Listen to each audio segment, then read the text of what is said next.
Assalamualaikum, perkenalkan saya Sania Saulia dengan NIM belakang 165. Pada kesempatan kali ini kita akan membahas mengenai pendekatan sistem. Pendekatan sistem yaitu serangkaian langkah-langkah pemecahan masalah yang memastikan bahwa suatu masalah telah dipahami, solusi-solusi alternatif telah dipertimbangkan, dan bahwa solusi yang dipilih itu berhasil. Terdapat 10 langkah di dalamnya dan dibagi ke dalam 3 tahapan. Tahap pertama yaitu upaya persiapan, di mana ada 3 langkah yang terkandungnya. Pertama adalah melihat perusahaan sebagai suatu sistem, yaitu terlaksana dengan mempergunakan model sistem umum sebagai pola. Langkah kedua yaitu mengenal sistem lingkungan. 8 unsur lingkungan yang memberikan suatu cara yang efektif dalam memposisikan perusahaan sebagai suatu sistem dalam lingkungan. Lalu langkah ketiga yaitu mengidentifikasi subsistem perusahaan. Subsistem utama perusahaan dapat mengambil beberapa bentuk, contohnya area-area bisnis.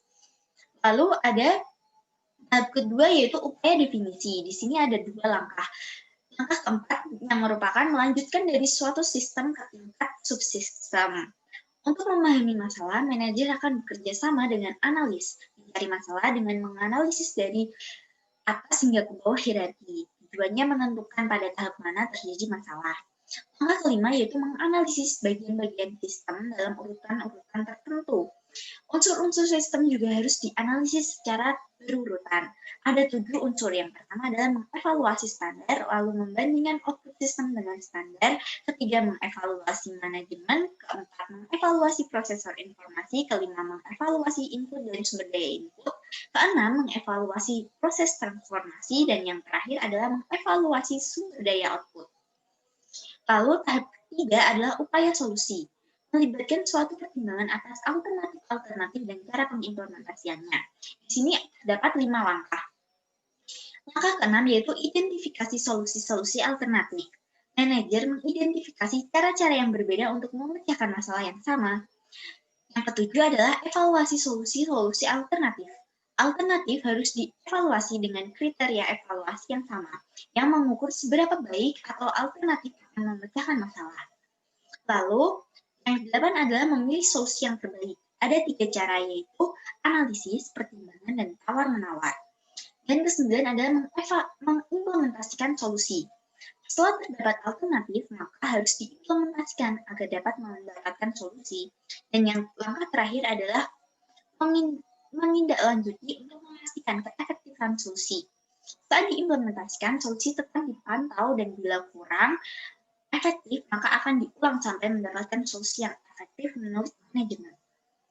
Lalu ada siklus hidup pengembangan sistem atau disebut SDLC, merupakan aplikasi dari pendekatan sistem bagi pengembang suatu sistem informasi. Yang pertama ada SDLC tradisional.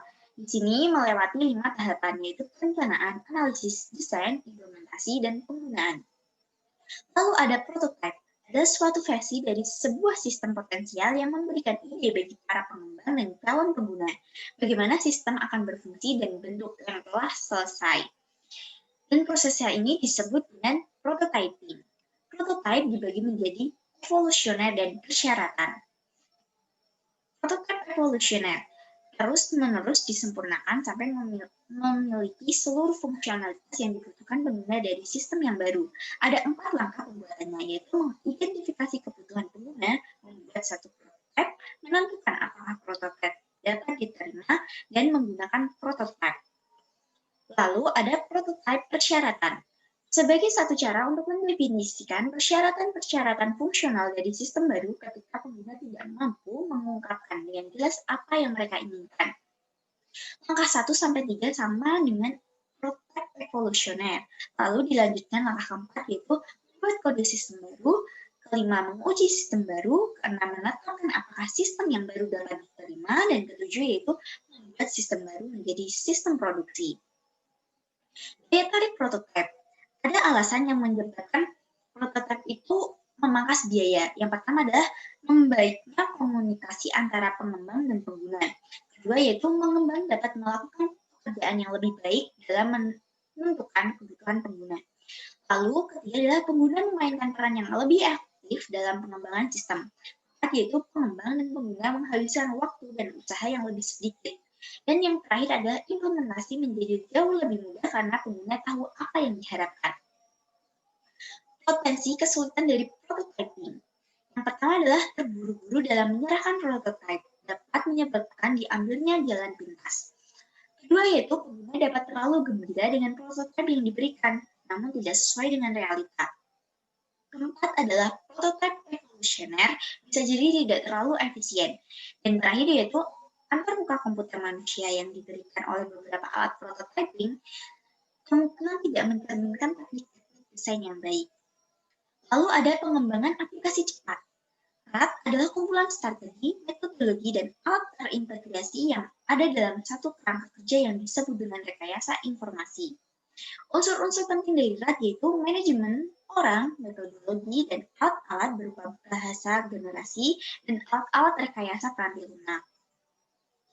Pengembangan berfase merupakan metodologi kontemporer di mana mengambil kelebihan-kelebihan dari metodologi sebelumnya. Ini terdapat 6 tahap. Yang pertama adalah investigasi awal, yaitu melakukan analisis usaha dengan tujuan untuk mempelajari tentang organisasi dengan masalah sistemnya. Kedua yaitu analisis, yaitu menganalisis persyaratan fungsional pengguna untuk masing-masing modul sistem. Ketiga adalah desain, yaitu merancang komponen dan antarmuka dengan sistem-sistem lain untuk setiap modul sistem. Keempat adalah konstruksi awal, yaitu pengembangan pembuat dan penguji terampil lunak dan data untuk setiap modul sistem dan mendapatkan umpan balik dari pengguna. Kelima yaitu konstruksi akhir, terampil kelas yang dibutuhkan dibeli, fasilitas-fasilitas dibuat, dan para pengguna dilatih. Dan terakhir yaitu pengertian dan pemasangan sistem. Lalu ada fase-fase modul. Bagian ini menunjukkan fase-fase modul terintegrasi ke dalam pengembangan sistem. Dibagi menjadi 3 modul, yaitu modul utama pembuatan laporan basis data dan modul antarmuka web. Jumlah modul bervariasi sesuai dengan sistem yang dibuat. Lalu ada desain ulang proses bisnis, yang sering disebut dengan Business Process Redesign atau BPR. BPR ini memiliki 2 pengaruh dalam TI perusahaan. Yang pertama adalah sistem warisan, dan yang kedua adalah bagaimana BPR yang diterapkan pada operasi-operasi utama. Inisiasi strategis proyek-proyek BPR memiliki pengaruh yang sangat besar bagi para perusahaan, sehingga keputusan untuk melakukan BPR ditentukan oleh manajemen tingkat strategis. Teknik dalam BPR itu ada 2, rekayasa berbalik dan rekayasa ulang.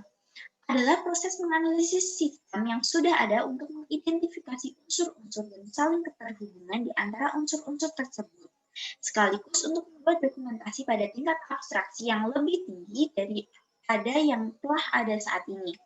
Lalu rekayasa ulang adalah merancang ulang sebuah sistem seluruhnya dengan tujuan mengubah fungsionalitasnya. Lalu ada alat-alat pengembangan sistem. Alat yang digunakan yaitu pemodelan data, diagram relasi entitas, dan diagram kelas. Lalu ada pemodelan proses. Pada awalnya menggunakan diagram alur, namun pada tahun 1980-an telah ditemukan diagram arus data dengan 4 simbol. Nah, diagram arus data ini sendiri adalah penyajian grafis dari sebuah sistem yang mempergunakan 4 bentuk simbol untuk mengilustrasikan bagaimana data mengalir melalui proses-proses yang saling terhubung. Simbolnya yaitu unsur-unsur lingkungan, proses, arus data, dan penyimpanan. Ada 3 jenis diagram arus data. Yang pertama adalah diagram arus data bertingkat, diagram kompleks, dan diagram nomor N. Biasanya, diagram arus kas dan kasus penggunaan sering kali dibuat selama tahap-tahap investigasi awal dan analisis dari metodologi pengembangan berfase. Kasus dan panduan penggunaan adalah uraian naratif dalam bentuk kerangka dari dialog yang terjadi antara sistem primer, yaitu program komputer, dan sistem sekunder, yaitu orang yang berinteraksi dengan komputer.